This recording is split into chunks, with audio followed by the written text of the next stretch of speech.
It's good to sing praises and worship to the Lord. But the Word of God should be given importance. Kami intindihan natin, bisang isanon kita, diin man kita, kung ang pulong sa Diyos, makutoran niya sa itong tagipuson, na memorize tayo ni, kinakabuhi tayo ni, hallelujah. Amo ini naghatag sing pagpaligon sa aton, assurance sa aton, kag makutoran nagabulig sa aton, nga magpaligon sa bunga tumulo sa Diyos, and we will never be unshakable. Hindi kita mationg, hindi kita mauyog, hindi kita matayog, hindi kita ma-turn naton nga, nagbaslide o nagtalikod. Wala na sa itong vocabulary. But, we are well-founded in the Word of God. Kang nagatuon kita, kang naglakad, kang nagkabuhi sa pulong sa Diyos. Ikatatlo nga picture, farmer. A diligent farmer.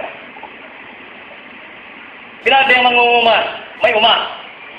Kaya so may pipila din nga may uma, kag mangunguma. Mapudlay man manguma. Di ba, araduhon mo, kultibahon mo. Karoon sa teknolohiya, ginadasig na lang nila. Dunduan na ninyo. You should be a dedicated soldier of the Lord Jesus Christ. You should be a disciplined believer of the Lord Jesus Christ. Hindi ka nabuhi na kisira-sira. May plano. May nalagutol. Amo na gani. Move forward with unwavering focus. The Emmanuel Christian Assembly Church will move on. We will continue. We are firm in this commitment to continue proclaiming the gospel of the Lord Jesus Christ. Building the saints of God. Ang mga nagadamo, kanakuturan, damo ang inanuwas ng Diyos para sa kaymayan, sa kadunganan. Hallelujah! Kaya and I challenge every pastor and worker na manginihemplo, manginuwaran sa mga tumulungan sa Diyos.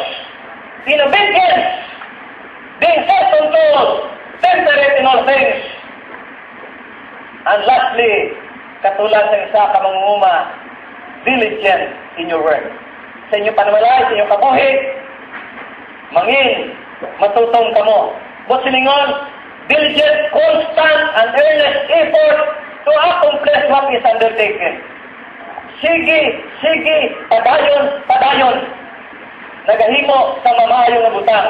Kaya naibaluan naton na aton pagpakabudlay para sa Ginoo may pulos gid. Ang inyo pag-alagad, pagsunod sa Dios, may pulos gid. Hallelujah! That's why we are committed to continue this work for the expansion of the kingdom of the Lord Jesus Christ. God bless you. Praise God. Palakpakan